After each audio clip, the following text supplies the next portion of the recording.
Sahabat Anas berkata, qala Rasulullah sallallahu alaihi wasallam, Nabi sallallahu alaihi wasallam telah bersabda, uridat, telah ditampakkan alayya ke atas aku, ujuru ummati, pahala-pahala umatku, hattal qadhatu, sehingga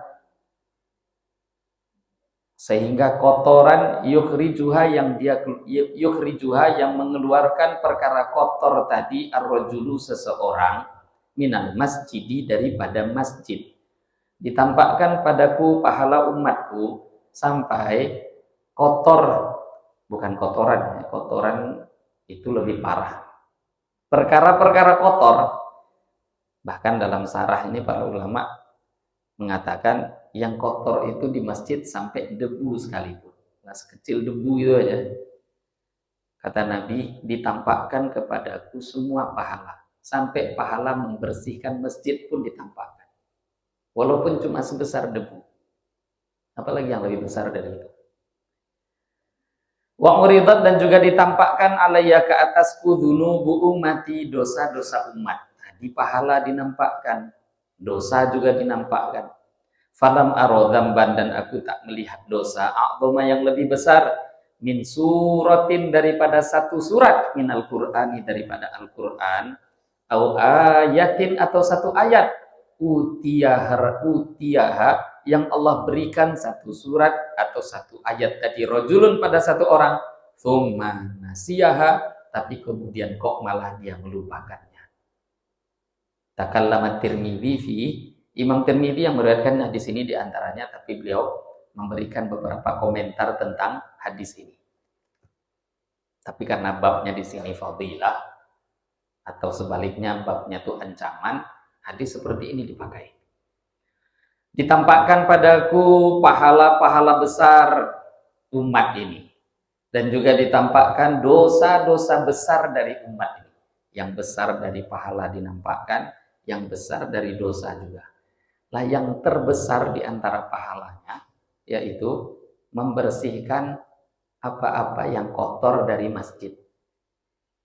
Dinampakkan dosa yang besar, tak ada yang lebih besar daripada orang yang diberikan satu surat, bukan satu juz, bukan satu Quran, satu surat atau satu ayat, tapi setelah itu dia malah melupakannya. Dua hadis ini kan ada dua kalimat. Dosa paling besar dinampakkan, pahala paling besar juga dinampakkan. Yang pertama, pahala paling besar di sini dikatakan adalah menghilangkan perkara yang kotor dari masjid. Tapi ternyata pahalanya besar. Yang kedua, dosa paling besar, diberi Quran, satu ayat, satu surat, tapi dia lupakan. Apalagi lebih banyak dari itu. Apa kaitan dua hadis, dua kalimat dalam hadis ini? Hadisnya satu, tapi ada dua kalimat di dalamnya. Yang pertama, pelajarannya para ulama mengatakan bahwa masjid ini adalah Baitullah. Masjid adalah rumahnya Allah.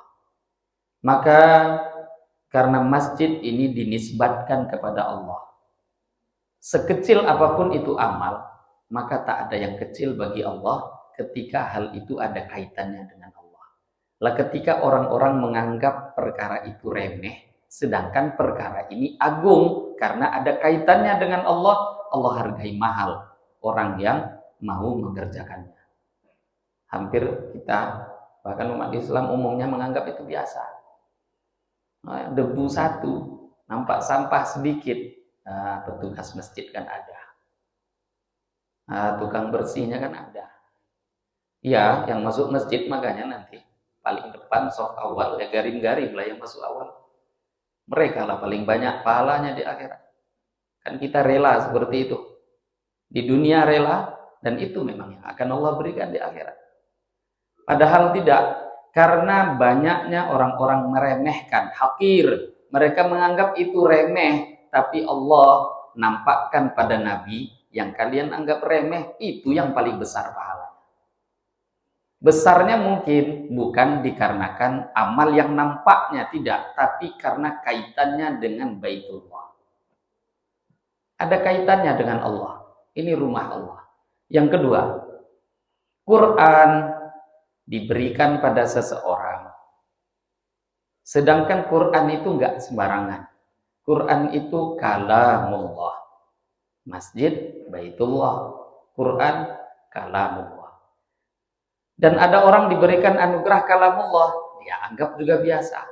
Padahal Allah tidak akan berikan kalamnya, firmannya dalam hati seseorang, kecuali pasti Allah ada cinta pada dia. Nah kok ternyata ketika Allah cinta pada dia, dia tak hargai, maka itu adalah sebesar-besar dosa yang telah dia buat.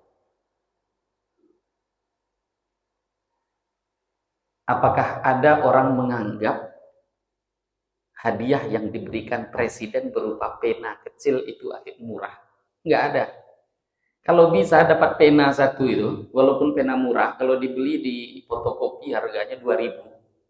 Tapi yang memberi presiden, itu nggak kecil itu.